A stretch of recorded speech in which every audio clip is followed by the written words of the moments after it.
happily married couples become bored and dissatisfied with each other simply because they forgot to take time out for fun. Without it, the never-ending responsibilities of adult life can become oppressive and deadening to a marriage. But to let it continue is to sacrifice something precious in your relationship. You can prevent that from happening by making a conscious effort to put 4 simple ingredients back into your lives. First, make a date with your spouse this week and leave the children at home. Now, I'm not talking about an expensive night out on the town necessarily. The point is just to get away for a short while and get to know each other again. Next, take time out for surprises. A note tucked in a briefcase or a phone call to say, "I'm thinking of you." Third, reserve some of your time and energy for a meaningful sexual relationship.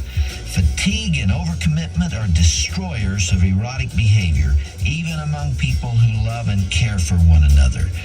And finally, try to remember that the most successful marriages are those where the husband and wife respect each other and communicate that respect every day that they're together. If you decide to order a resource mentioned on Dr. James Dobson's Family Talk, it's important to let them know that you listen to their broadcast on AFR. Here's Rob West of Faith and Finance, heard here daily on American Family Radio. I'd like to take a moment to ask you to consider investing in the ministry that you know as American Family Association. For over 40 years, American Family Association has been on the front lines in the battle for the future of our great nation. They continue to stand for the biblical principles America was founded upon. One way you can support AFA's efforts is through your estate planning. Why not explore the benefits of including AFA in your estate planning? You can shore up permanent income for your retirement years while supporting the culture-transforming work of the American Family Association. Contact Riley Wildman and the team at the AFA Foundation today. Call 800-326-4543, extension 345. That's 800-326-4543, extension 345. Or visit afafoundation.net. 90.5 KTXG Greenville, Dallas.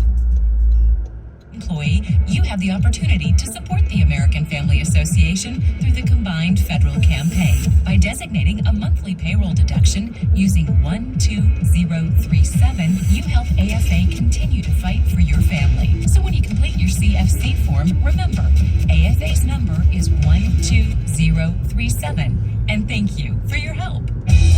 This is American Family Radio, a listener-supported ministry of the American Family Association.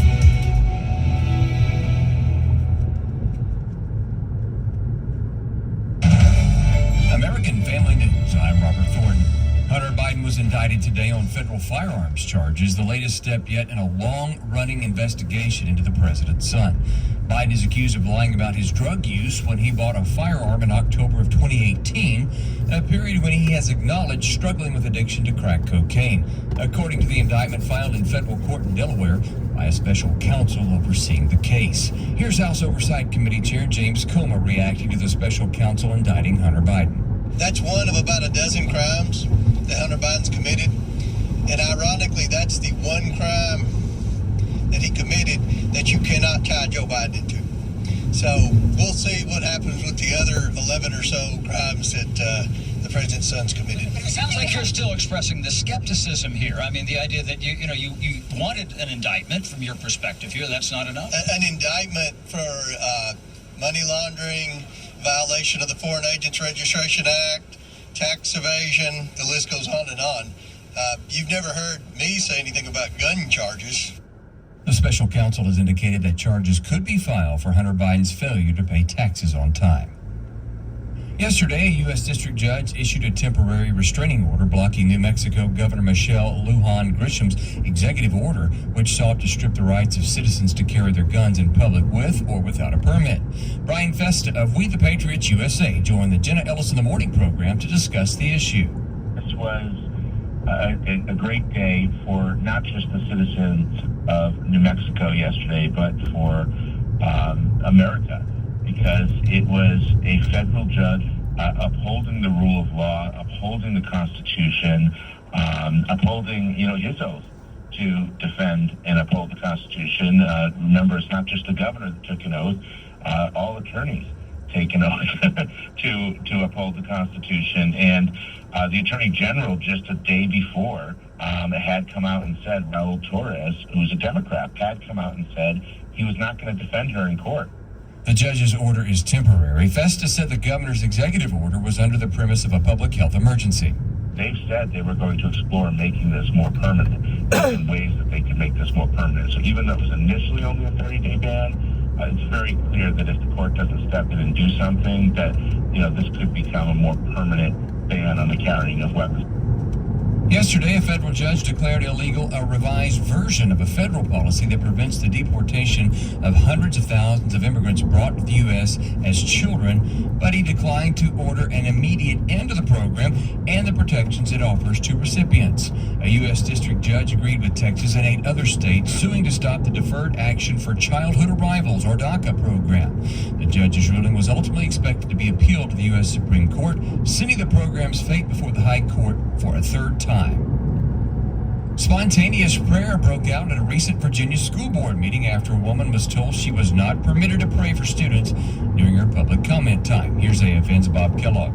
The Blaze reports Suffolk County School Board Chair Tyrone Riddick told the woman last month she didn't sign up to pray and that she needed to get back on topic. She retorted that was her topic. Brad Dacus of the Pacific Justice Institute states she was well within her rights.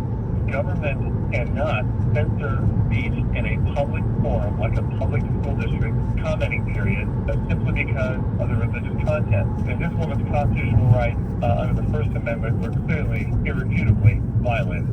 To show their support for the woman, a number of people in attendance stood up and began reciting the Lord's Prayer. Dacus stated that under the circumstances, he supported that.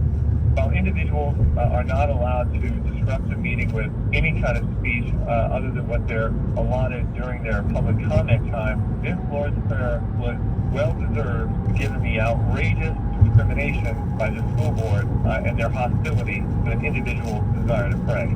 The Christian Post reached out to Riddick for comment, but did not receive a response by press time. For American Family News, I'm Robert Thornton.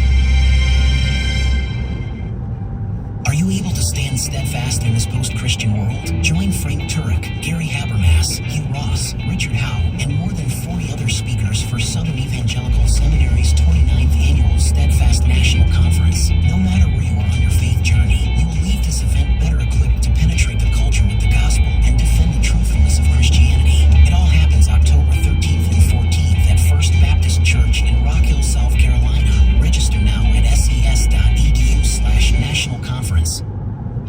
In recent years, Christians have seen an accelerated assault on not just our core beliefs, but their very foundation.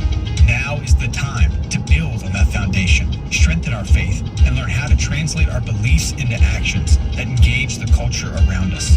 That's the purpose behind this year's Pray Vote Stand Summit. Believe and engage. Pray Vote Stand Summit is a national gathering of spiritually active, governance-engaged conservatives, or SageCons. We'll hear from Christian leaders, worldview experts, government officials, and more.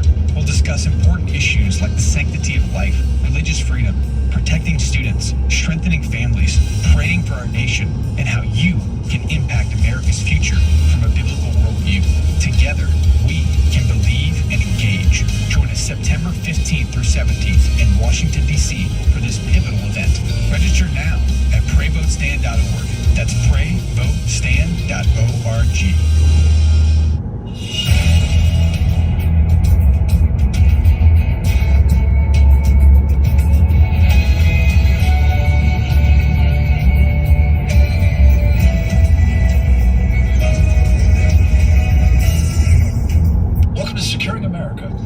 Frank Gaffney, the program that's a kind of owner's manual for protecting the country we love against all enemies, foreign and domestic, to the glory of God and His kingdom.